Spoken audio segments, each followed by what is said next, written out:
kita mulai pembelajaran pada pagi hari ini. Assalamualaikum warahmatullahi wabarakatuh. Waalaikumsalam warahmatullahi wabarakatuh. Sebelum kita mulai pembelajaran pada pagi hari ini, marilah kita berdoa bersama-sama. Berdoa dimulai. Bismillahirrahmanirrahim. Allahumma inni as'aluka ilman nafi'an wa rizqan thayyiban wa amalan mutaqabbalan. Amin. Sebelum kita memulai pembelajaran, Bapak cek kesiapan kalian untuk belajar. Jadi, kalian sudah membawa buku semuanya? Sudah. Ada yang ketinggalan bukunya? Iya. Tidak ya?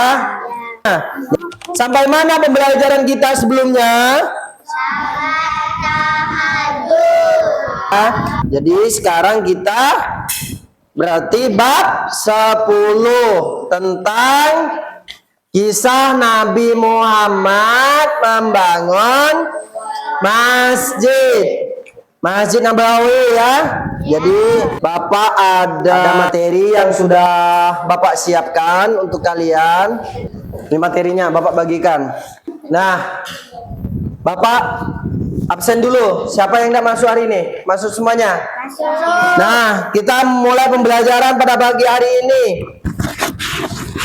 Kalian pernah ke masjid nggak?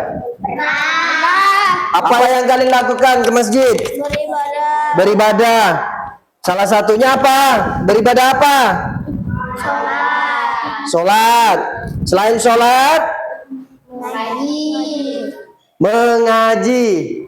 Kenapa Bapak tanyakan? Karena pembelajaran kita tentang kisah Nabi Muhammad membangun Masjid Nabawi. Tujuan pembelajarannya apa? Yang pertama, cerita Nabi Muhammad membangun Masjid Nabawi. Yang kedua, tentang apa? Fungsi masjid dalam kehidupan umat Islam. Kemudian yang ketiga, Meneladani sikap gotong royong dan toleransi. ya. Ini gambar apa? Oh, itu Masjid Ini masjid apa namanya? Nabawi. Ya, ini gambar Masjid Nabawi sesuai yang ada di buku kalian.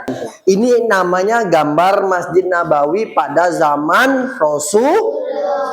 Rasulullah. Coba kalian dengarkan nanti ya. Bapak tontonkan videonya, nanti kalian dengarkan, simak baik-baik apa yang ada dalam video tersebut. Nah, sekarang coba kalian dengarkan baik-baik. Kisah Nabi Muhammad Sallallahu Alaihi Wasallam, pembangunan Masjid Nabawi di Madinah. Masjid Nabawi menjadi langkah pertama Madinah. Beliau ingin menjadikan Madinah lebih keras daripada sahabat yang lain. Hanya mengambil satu buah batu bata. Aku melihat, wahai putra Sumaria, orang-orang mendapat satu pahala. Engkau Datang dari Eropa dan Burma. Dibuat dengan sederhana dan tenang. Bahkan pintu masjid dibuat dengan sangat senang. Tapi Quraisy Muhajirin terpaksa tinggal di samping Masjid Nabawi. Pedagang, bukan petani seperti penduduk Madinah. Tidak hanya uang yang digunakan dengan pembangunan masjid. Masjid kepada Rasulullah. Mereka belajar dari bentuknya rumah di surga. Wallahu a'lam. Tepuk tangan dulu untuk kita semua. Apa yang kalian dapatkan tadi dari video pembelajaran yang Bapak sampaikan ke kalian? Bapak sedikit menceritakan dalam video tadi apa yang kalian dapatkan. Tadi Indri Membangun Masjid Nabawi menggunakan pohon kurma. membangun Masjid Nabawi Menggunakan pohon kurma. pohon kurma. Oke. Nah, Bapak sedikit menceritakan ke kalian. Setelah hijrah dari Mekah ke Madinah itu, Rasulullah Nabi Muhammad ya melakukan banyak hal penting. Yang pertama apa? Membangun masjid. Jadi Nabi Muhammad salah satu langkah pertamanya adalah membangun masjid yang kemudian dikenal sebagai Masjid Nabawi. Nah, masjid ini tidak hanya menjadi tempat sholat, tetapi juga menjadi pusat berbagai kegiatan keagamaan.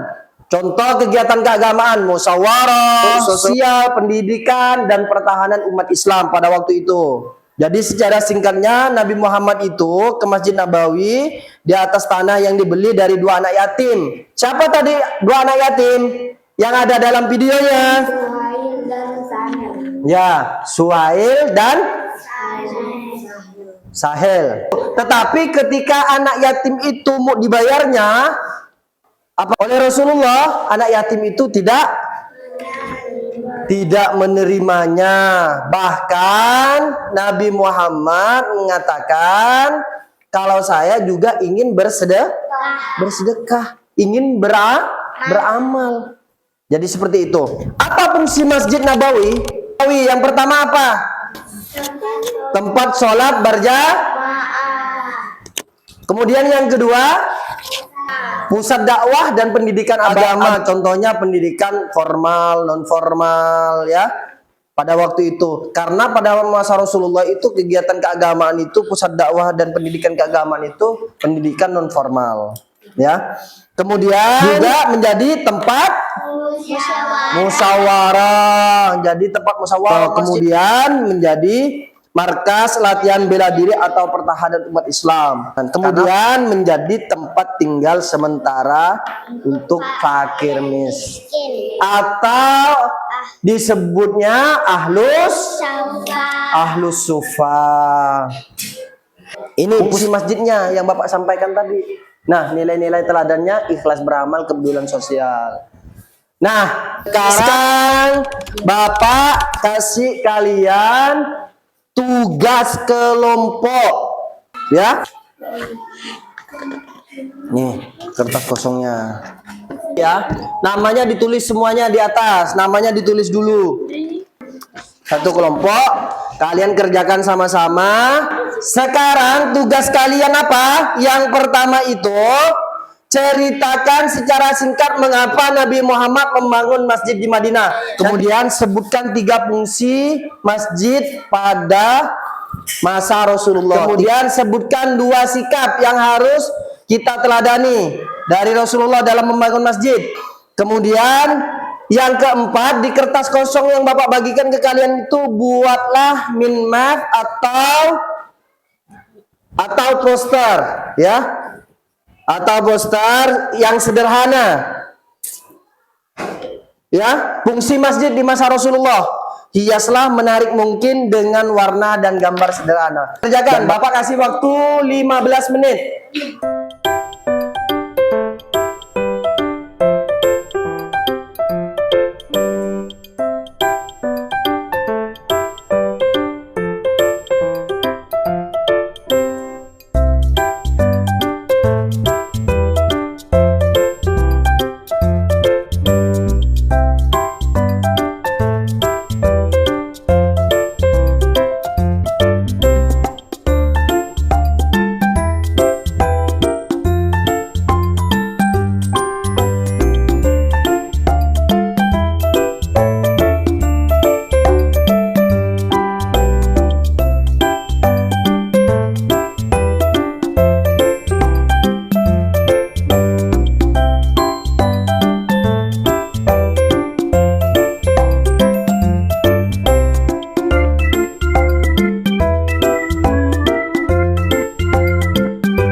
Yang pertama dari fungsi-fungsi masjid, ya. Satu. Pertama yang dilakukan Rasulullah SAW ketika sampai di Madinah adalah membangun masjid. Masjid itu dikenal dengan sebutan Masjid Nabawi.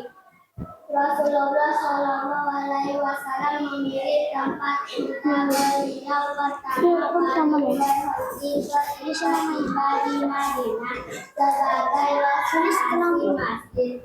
Tanah itu semula merupakan tempat memberikan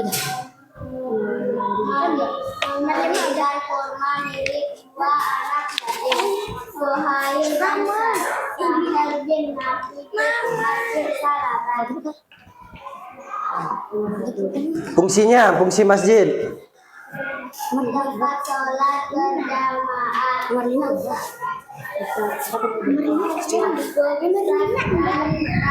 dan pendidikan agama. Tempat musyawarah dan pengambilan keputusan umat Islam.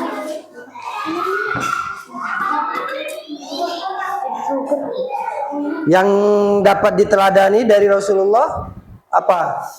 Satu gotong royong dan kerjasama, persatuan dan solidaritas umat Islam. Coba tunjukkan itunya, posternya yang dibuat. Ya, ini poster kelompok 2 yang dibuat. Mind map-nya seperti ini. Ada yang mau ditanyakan untuk kelompok 2 dari kelompok 1? Silakan tanyakan. Tidak. Indri, barangkali ada yang mau nanya. Contohnya, kenapa kisah Nabi Muhammad sesingkat itu harus membuat masjid ketika ke Madinah? Salah satu contoh pertanyaan. Ayo, kenapa? Kenapa? Karena tadi dalam video apa? Video pembelajarannya? Karena pada waktu itu para sahabat ada yang sholat di kandang kambing. Tepuk tangan dulu untuk kelompok 2. Silakan duduk kembali. Ya. Hah? Enggak, itu nanti untuk ya. Ya, ayo maju. Kelompok 1. Semuanya maju ke depan, presentasikan. Simak baik-baik ya oleh kelompok 2 ya.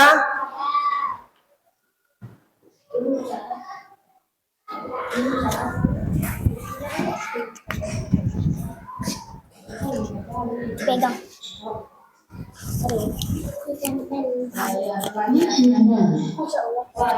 Ya.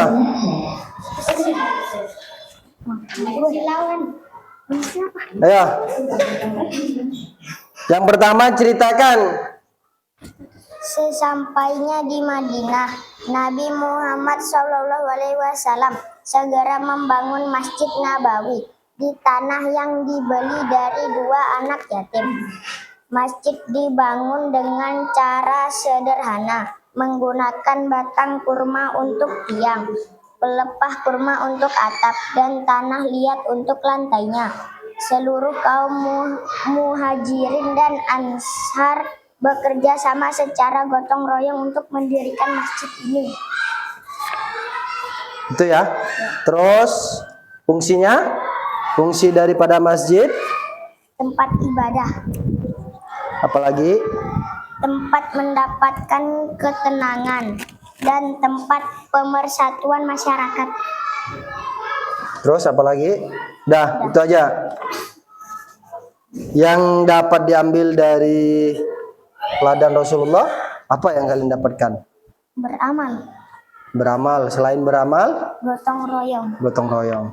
Coba tunjukin poster kepada kelompok 1 yang Bapak suruh buat kalian secara kelompok. Mana posternya? Ini. Belum diwarnai ya. Ya, tepuk tangan dulu untuk kelompok 1.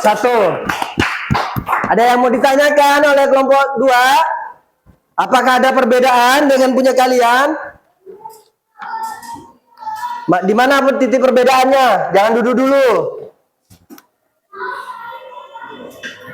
Titik perbedaannya di bagian apa? Di bagian cerita, kemudian di bagian apa lagi? Selain di bagian cerita.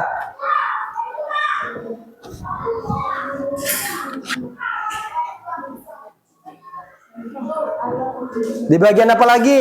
Selain di bagian cerita.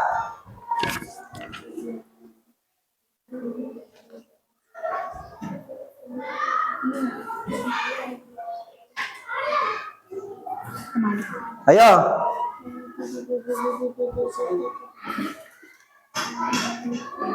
Ada lagi? Sudah? Tidak ada lagi. Silakan duduk untuk kelompok 1. Tepuk tangan sekali lagi untuk kelompok 1.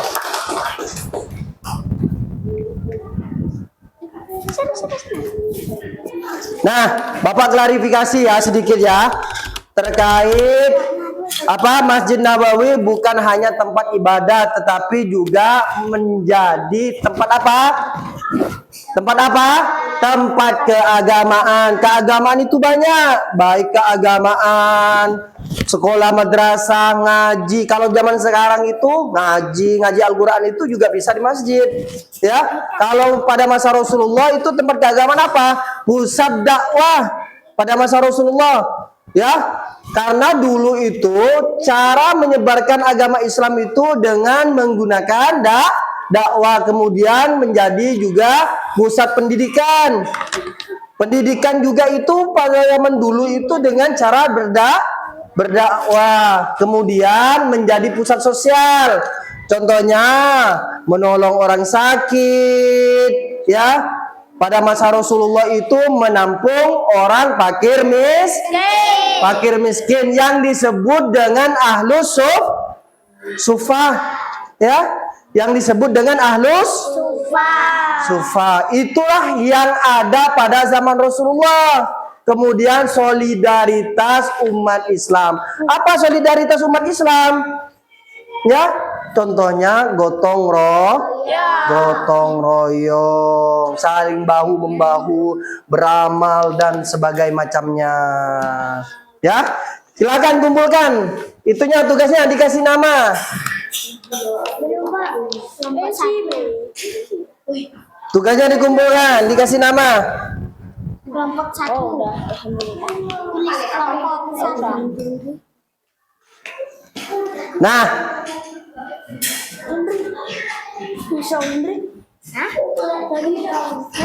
udah ditulis semuanya ya namanya ya.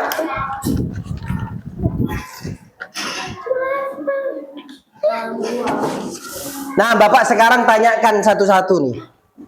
Nah,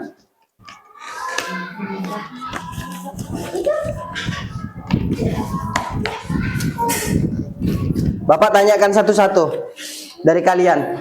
Sekarang Anton, Bapak tanyakan Anton. Bagaimana cara kamu meneladani sikap gotong royong dalam kehidupan sehari-hari?